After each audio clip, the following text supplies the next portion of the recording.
If you want people to listen to you, you first have to get their attention. Here's how.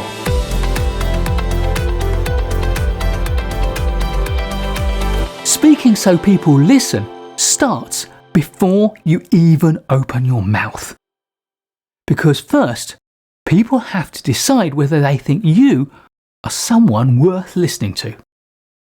So you need to grab their attention in a positive way. In a way that predisposes your audience to want to hear what you have to say. In project management, you want to avoid showy displays and aim for a calm, dignified presence that says that you are someone to pay attention to. Here are 10 tips taken from Chapter 4 of my book, How to Speak So People Listen.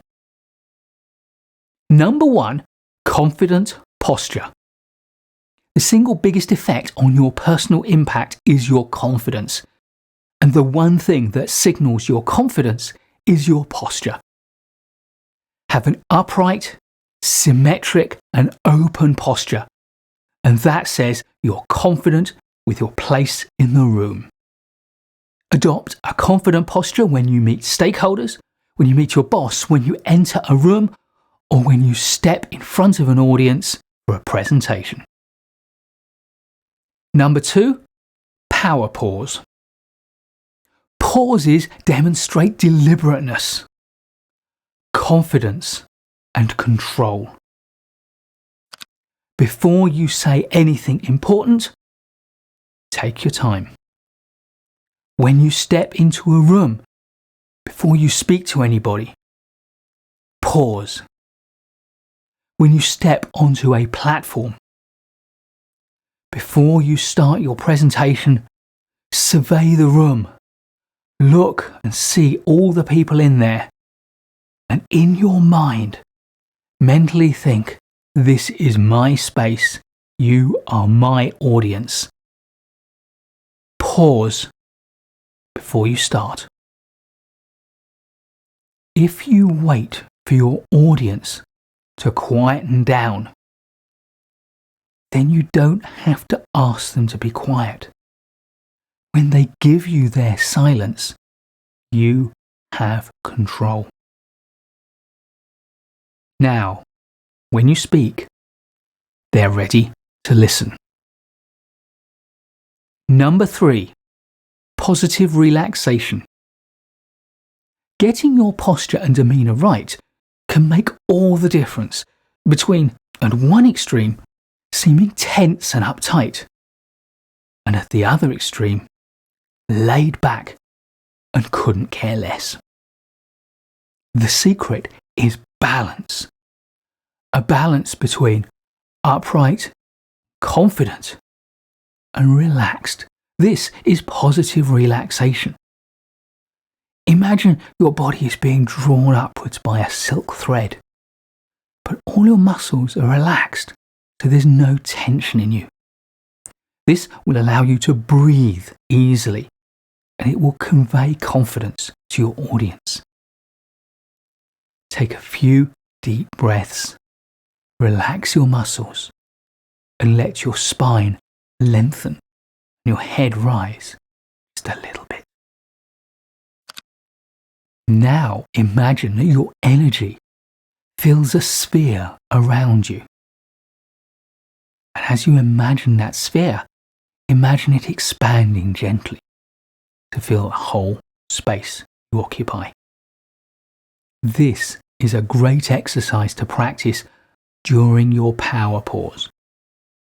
Allow yourself to straighten up, relax, expand your mental sphere throughout the room. With this, you'll feel more confident and you'll project that confidence to the people around you. Number 4, work the room. Entering a room full of people can be intimidating, but it need not be. Indeed, one of the best ways to mark yourself out as someone who is worth listening to is to work the room actively. Once you've entered the room, glance around, and then go and meet someone. Introduce yourself, say hello. And if you are a little bit nervous, then go up to someone who is on their own, because there's a good chance they too are nervous and will welcome your positive attention. You will be drawing them into your positive energy and make them feel better. That will give you confidence, go to the next person and the next. When other people notice that you are someone who is confident to go up and meet other people, they will want to go and meet you. There are 5 skills to working a room, whether it is a small meeting or a large conference room. The first is contact making, either initiating or joining a conversation. Next is handshaking.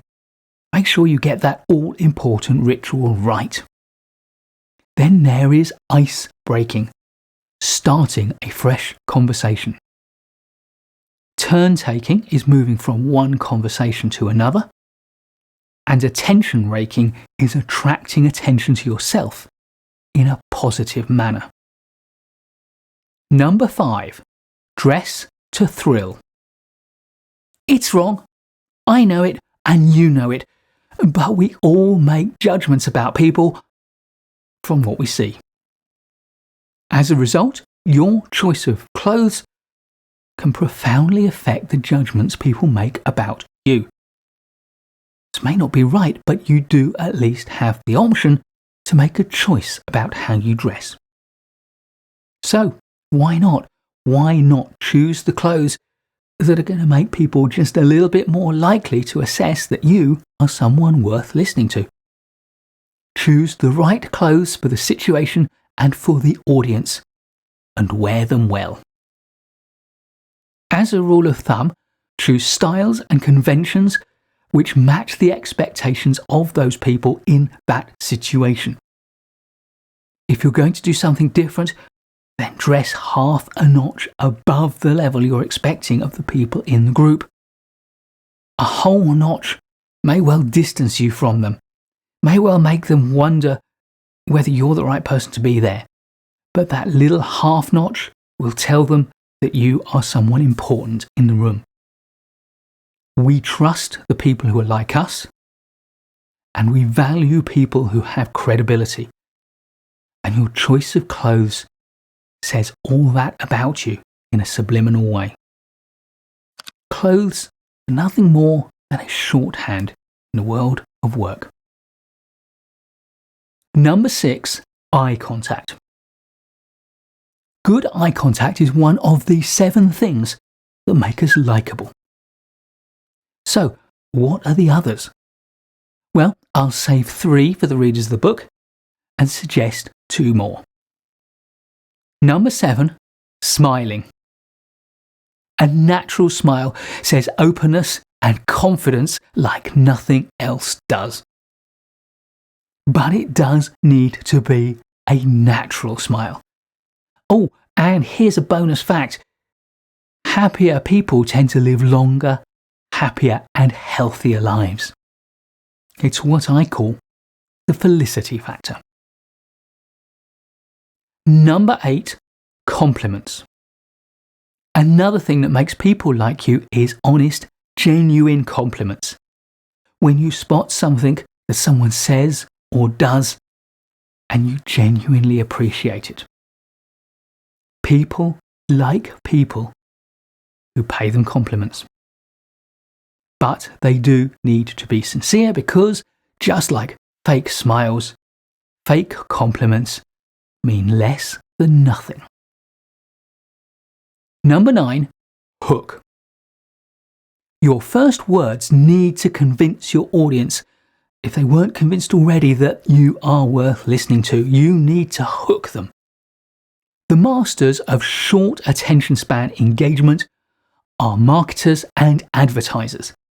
And the formula they use for creating it has an acronym AIDA. And the first 2 parts of AIDA are attention and interest. The first thing we do or say is something that grabs people's attention. it makes them sit up. It turns their brains to on. And next, we say or do something that piques their interest. We demonstrate why it is in their interests to keep listening. And at number 10, having hooked our audience, now we need to hold them. And we hold them using the second part of the AIDA acronym. We harness desire by letting people know what's in it for them to keep listening. And the final A of AIDA is action. If you've hooked your audience and you've held onto them, now let them know what they need to do. 3 things will turn your audience off quickly: boredom, confusion, and transparent deceit. So, the secret to holding your audience is obvious. Make your comments fresh, direct, and trustworthy. I'll put a link to how to speak so people listen in the description. It's a book full of ideas, and all I've given you in this video is a little taster from chapter 4. Please do give this video a like if you've enjoyed it or learned from it. There'll be loads more great project management related videos, so please do subscribe to the channel and hit the bell so you don't miss any of them.